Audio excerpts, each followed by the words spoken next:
Hello and welcome to the New Indian Express. A record 23,000 millionaires left India in the past one decade. That's roughly over 2,000 a year. This is over and above the millions of students and professionals migrating overseas every year.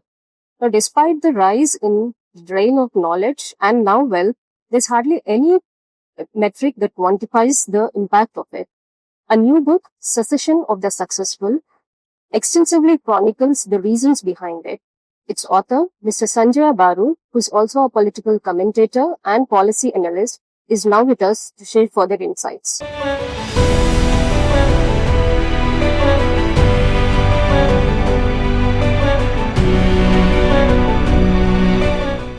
Mr. Baru, congratulations on your new book and thanks for joining us on the show. Thank you. Thank you for meeting me. And this is the cover of the book, Secession of the Successful. So I want to start with a fundamental question. Migration has been there, as you mentioned in your book, since the Chola reign. What triggered you to write the book right now?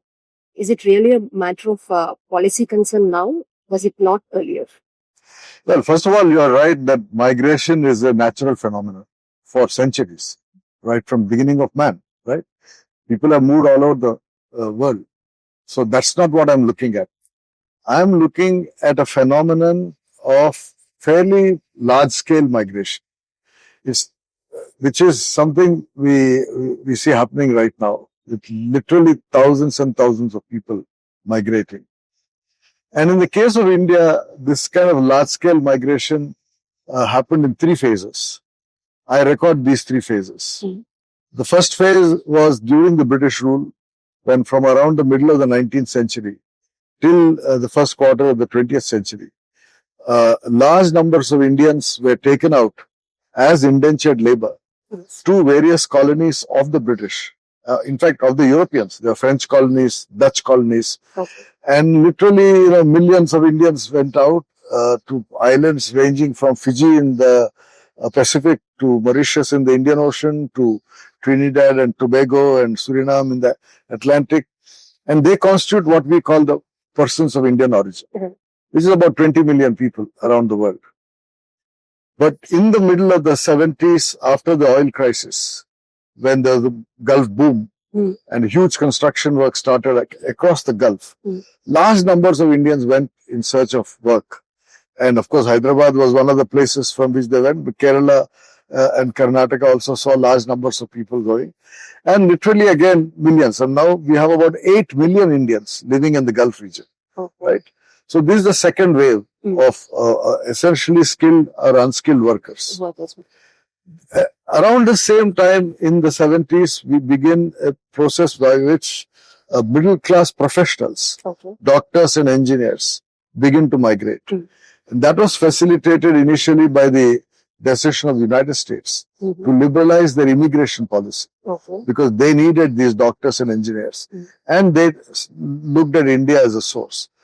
But that process skyrocketed after 1999 when you had the Y2K problem with the computer systems around the world having to switch from 1999 to 2000.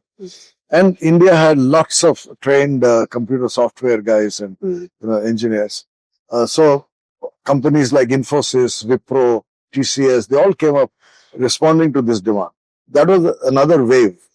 And now we have literally again, millions of Indians working in this space across the English-speaking world, right? Mostly the US, but also other countries. What I now record in this book particularly, what I focus in this book, is what we see happening essentially over the last 10 years, with India's wealthy beginning to migrate. According to one study, 23,000 millionaires have migrated in the last 10 years. And what are called high net worth individuals. And more countries are selling their citizenship. They are offering golden visas. They are offering permanent residency. And Indians are taking advantage of that. So I call this the fourth phase. And it is this that I've recorded, what I would like to call the changing class composition of my emigration from India. So 23,000 is a huge number. This was in the last one decade. But what about earlier? I mean, prior to 10 years ago, were the numbers negligible, or there was no of the super rich? Very few went out. I mean, there's not much movement of the super rich, right? These are millionaires. Okay.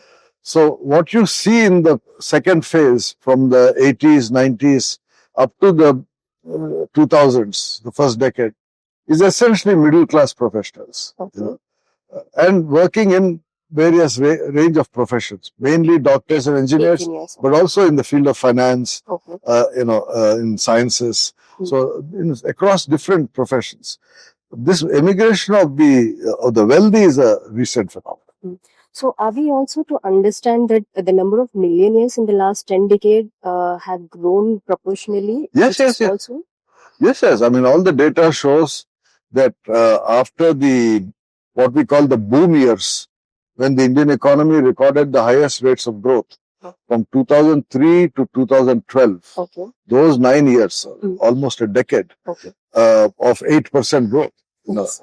During the last year of Prime Minister Vajpayee's tenure and the first term of Prime Minister Manmohan Singh, you had 8 to 9% growth. Yes. That was the boom years. That process generated a lot of wealth. Okay. And that wealth generation went on for some more time, even till COVID. Okay. That a large number of Indians made substantial amount of money. Okay. Right? And that is how the top 5% of the population has become richer. Yes. And we talk about inequality, the widening gap between the bottom 50% and the top 5%. Okay. That is a recent phenomenon. But there have been concerns in the last decade that the growth has been pretty subdued in the past one decade. Does it also translate to lower number of millionaires in the past decade, or growth is not happening as much as it should? The number of millionaires moving out, or the number of people getting richer, should also be commensurately low. Well, that's an interesting question. Economists talk of post-COVID K-shaped growth. So K-shaped growth essentially means that the growth process is divergent. Okay. That in fact the rich are becoming richer, even if the poor are not becoming richer, or they may not be getting poorer, but they're certainly not getting richer. So this gap is widening. So economists refer to K-shaped recovery. So even if the growth rates have come down, I mean, from 8% to an average of now around 6%, in the immediate post-COVID period, it even lower, 4%, etc. At the higher income levels, people have still been able to retain their shares. Okay. So it's not as if it has affected the super rich, which is, you see it, for example, in the auto market. Okay. And particularly in a city like Hyderabad, it stares you in your face. The number of BMWs, Mercedes, Audis on the road is increasing. Yes. But the number of entry-level cars, they find the companies are saying they are not able to sell entry-level cars. Okay. So it tells you that this is the gap that is emerging. Okay. So, this millionaires moving out of India, is this phenomenon only limited to India? We also see whether other countries also, where millionaires do explore other countries, either because of tax benefits or other societal reasons, what you mentioned. This phenomenon is not limited to India, is it? Or Absolutely, you're right. It's a phenomenon we see in many countries. Particularly, we saw it for a long time in China, where China also generated literally thousands of millionaires because of its own high rates of economic growth. And many of them moved out. They moved out to Singapore, they moved out to US, they moved out to Europe. So there was a movement of the Chinese millionaires. We saw that in Russia. Yeah. But when millionaires from China and Russia were moving out, the Western media would say, oh, these are not free societies. So once you have money, people want to leave. Now, we are supposed to be a free society. And yet, once people make a lot of money, they want to leave, right? So I draw attention to that fact. But what we also see is, even in developed countries, people are leaving. I mean, England, for example, is finding a lot of very wealthy British English people, moving out to other countries because they find tax rates are too high in England. So it's true. It's not a phenomenon confined to India. But certainly it's a new phenomenon in India and it's worth understanding, which is why I wrote about it. You have mentioned variety of reasons for millionaires or the super rich living in India. Can you just list out them briefly and what do you think we need to do to stem the tide? Well, frankly, the most important reason is quite simple. It is what we call ease of living, right? If you can afford to live in a place where the ease of living is more, then why would you continue to live in a place where the ease of living is less? Okay. In some ways, it's similar to the migration that happens within a country. When people move from, say, rural area to urban area, or from a city like, let's say, Patna to a city like Delhi, right? You see, even within a country, people moving in search of ease of living, better opportunities. So that's happening at the global level, right? And that is why you need to address the whole question of how do you improve the ease of living in order to be able to retain not just your wealthy. I mean, wealthy is only one part of the secession I talk about.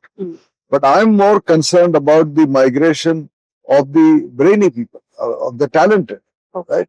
It's the brain drain. So I'm looking at both the challenge of brain drain and wealth drain.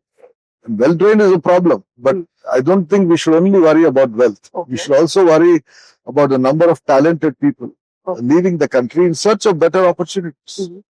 But does India not have so many opportunities to accommodate these professionals, which could also be one reason why professionals are leaving to other countries?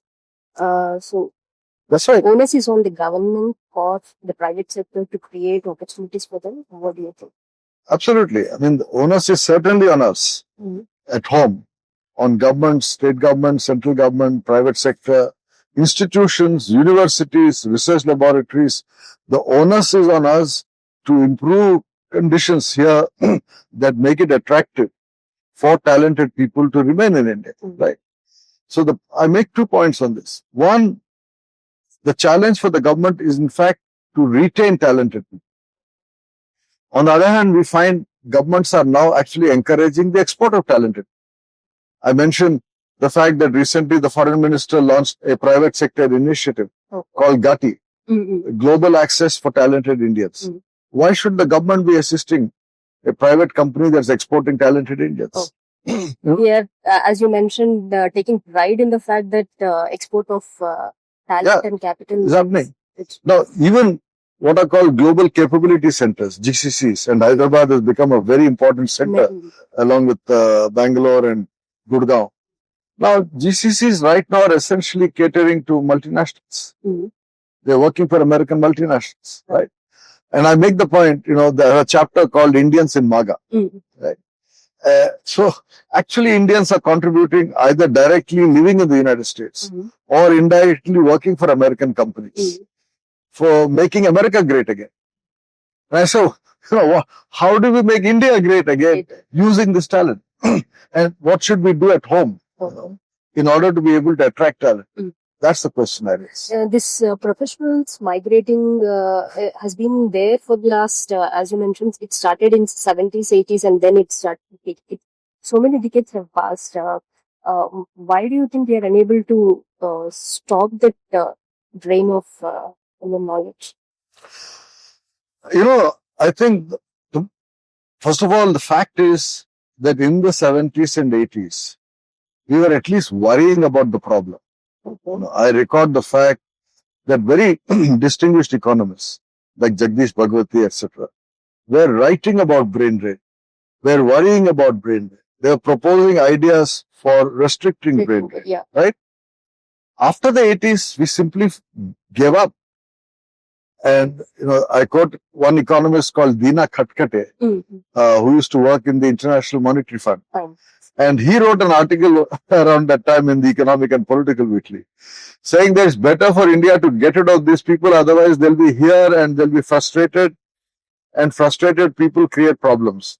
So the best way to manage these frustrations is to allow them to leave. So I think that kind of thinking took over. And when people were leaving, we said, okay, you want to go, go. We were encouraging. There was no attempt to ask, why are they leaving? What is it we can do to prevent them from leaving? There was no attempt. Even today, there is very, very little attention. We celebrate the Indian diaspora. Prime Minister goes abroad all the time, meeting Indians abroad and praising them. They are doing so well. And why doesn't he tell them, come back to India? Come back.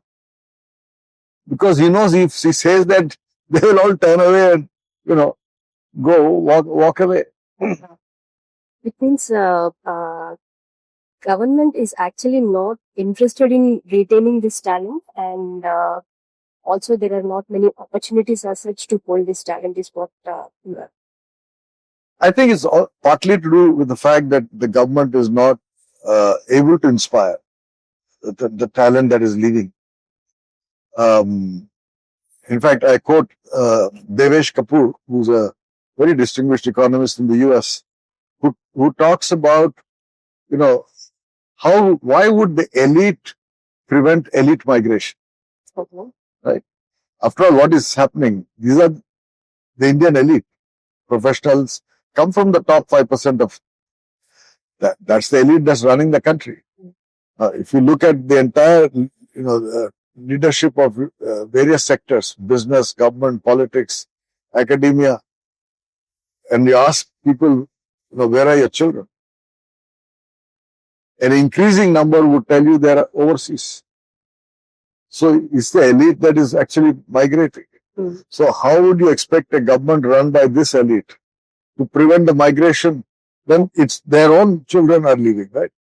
But I think the other issue is a more serious one, which is that there was a sense of nationalism, a real nationalism, not the pseudo-nationalism that we now see with all this Bharat Mata Ki Jai stuff.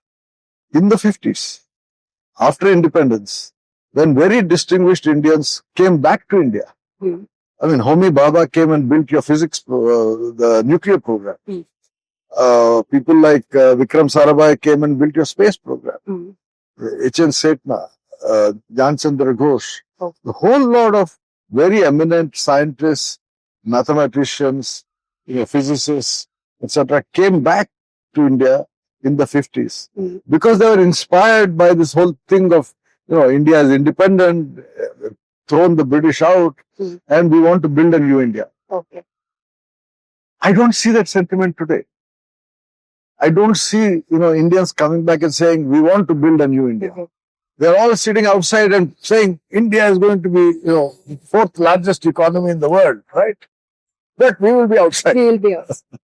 So, do you think, as you mentioned in the book, Mr. Jagdish Bhagwati had proposed idea to tax those who are going out. Yeah. Do you think we should revive it at least or in some form? I don't think it will work now. You see, first of all, when countries are giving you citizenship at a price, you will pay the tax and buy the citizenship because there is now that money. In fact, Bhagwati himself came to the conclusion that this is not going to work, right? It could be there could be certain disincentives introduced in certain lines of activity where you make it not that easy to go, right? So people have to think twice. But I don't think today you can actually prevent immigration by any governmental measurements. I think you will need a change of attitude. And most importantly, you need to improve the ease of living here. You need to make people feel that life is good for me in India. Why should I go? That feeling has to come into people. So, do you think, as a reverse psychology, should India also consider selling golden visas to expatriates? There was a time around 2000s when the IT industry was booming. I remember Satyam and TCS. They had a lot of expats in India who moved lock, stock and barrel. But that went away in no time after the scandal. Not after the scandal, but IT industry didn't grow as much as it should have been. So do you think the government should sort of start the concept of selling visas for expatriates. Even smaller countries like Antigua and every others have doings. Well, you don't have to sell visas. If you actually make it attractive for people to work in Indian institutions, a lot of people would come. Recently, the Nobel laureate Venkatesh Ramakrishnan gave an interview to the Hindu in which he has mentioned that a lot of scientists are leaving the United States because of Donald Trump's cost cutting. You know, he's firing lots of people. So they're looking for jobs outside the US. And, you know, they're looking for opportunities in Europe and, you know, other parts of the world. And he said that, you know, I wish India could attract some of those scientists. Okay. But that will require making Indian science institutions more attractive places to work in. And, you know, they've all become very bureaucratic. You know, joint secretaries and deputy secretaries sitting in Delhi are lording over academic institutions, universities, research institutions. So there's a feeling among scientists that, you know, it's not easy to do research in India. Too many constraints. So if you ease these constraints and make it attractive for people to work in India, they will come. And, you know, this idea is actually quite an old one. I mentioned recently somewhere in 1991, after the collapse of the Soviet Union, in 1992, Mr. K. Subramaniam, who foreign policy strategic analyst in those days, and the father of Foreign Minister Jai Shankar, wrote an article in the Hindu when I was working in the Hindu, suggesting that India should attract the Russian talent that was leaving Russia because of the end of the Soviet Union and Yeltsin. Same reason, cutting down salaries, cutting down government spending. A lot of Russian scientists were leaving. And where did they go? They all went to United States. You know, and Mr. Subramanian was saying, why don't we bring some of them here to work in India? But it didn't happen then. It will not happen now. Yeah, there's plenty of opportunity even now. Absolutely. So, what exactly should we do then? Because there's a spurt of HNIs happening thanks to growth, whether they are working outside of in India. People are becoming wealthier. But how do we arrest this problem of? Well, you know, both the Prime Minister and the Finance Minister put out two ideas last year. The Prime Minister in his Independence Day speech spoke about launching a mission for the ease of living in India. The Finance Minister in her budget speech talked about setting up a commission for deregulation, for reducing the regulatory raj. These are things to do. They know what has to be done. They just have to do it. The simple things, you know, my friend Sucheta Dalal, who's financial journalist in Bombay, has been writing for a long time about these KYC norms of banks. It's such a nuisance. Nowhere in the world are people harassed having to fill forms, this, that. To get your own money, you have to fill forms. So, reduce all that nonsense. Make it easier for people to live, to do business. We talk about the ease of business. For 10 years, people have been talking about ease of business.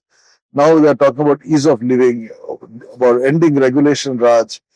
I think people in government know what has to be done. It's not as if there's no knowledge in the government. Question is, somebody has to take the initiative and do it. Which is what Narasimha Rao did in 91. You know, go back to 1991. What did Narasimha Rao do? He just implemented all the ideas that were already known. Every single policy that Narasimha Rao took up was already written about in the 80s. You know, economists were already writing. I.G. Patel, Monte Carlo Valle, a whole lot of economists were already writing about what should be done. M. Narasimhan, you know, all of them were saying, you know, we need to do A, B, C, D. Except nobody did it. Indira Gandhi didn't do it. Rajiv Gandhi didn't do it. Chandrasekhar didn't do it. VP Singh didn't do it. Narasimha Rao came and did it. So you need a Prime Minister who will do it. So there's no shortage of ideas right now. We do have, but execution is where we are actually doing that. Absolutely.